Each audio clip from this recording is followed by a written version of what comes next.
The plan is to remove all the parts from this busted Galaxy S7 and put them in a new frame. So let's get started. Use a hairdryer or heat gun to heat up the adhesive around the rear glass of the phone. This will soften the adhesive and make it easier for us to pry off the rear glass. Use a small flat-headed screwdriver to pry underneath the glass and its adhesive as close to the outer edge of the frame as possible.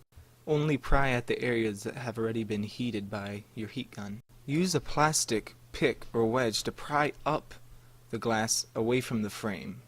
You don't want to push the pick too far into the glass because you might damage something. Apply more heat to the other side of the frame and pry that out as well. Pull the rear glass away from the frame and remove the camera lens. Save that for later. Now we need to gut the old phone of parts missing from the new frame, and for that we're going to need a screwdriver. There are 12 identical Phillips head screws that must be removed.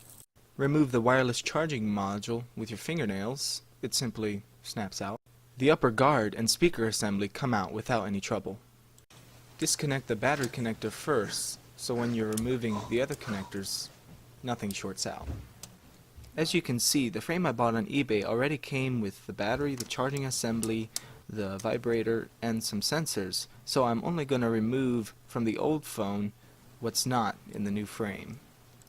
Carefully remove the motherboard and remove any connectors that have snagged on it. If you were an idiot like me and forgot to remove the SIM tray, you'll kind of have to slide the motherboard down so the SIM card tray doesn't break. Alright, time to install the motherboard in the new frame.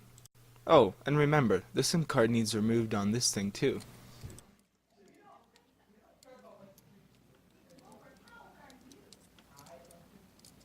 First off, connect the charging assembly connector that connects to the bottom of the motherboard. This particular connection gave me quite a bit of trouble, but it finally snapped into place when I got a spudger and put it underneath the assembly connector and then push down from the motherboard.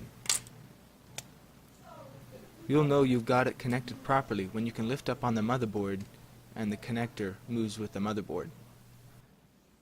Snap the wire connectors back into position. They do require quite a bit of force.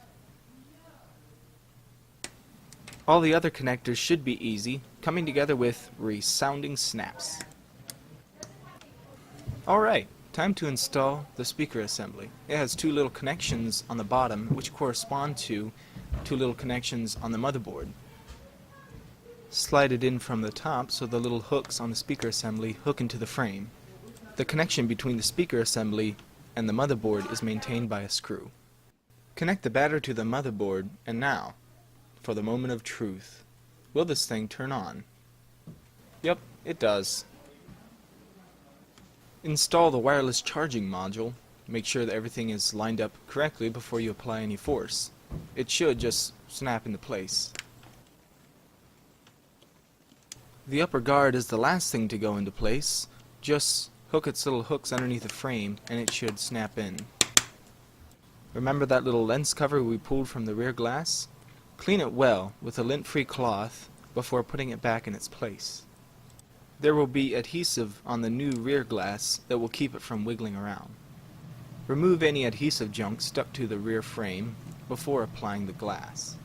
Push the double-sided adhesive against the rear glass to make sure that it is stuck there. You don't want a sticky situation on your hands when you remove the green film. Now, when you remove the green film, the adhesive should stick in its place. Also, remove the film surrounding the camera hole. Place the glass gently and make sure that it's in the right position before you apply any force. Apply force around the edges first, and then around the camera hole. And voila, you're finished. Thanks for watching, and remember, when your phone gets smashed, find a quick fix.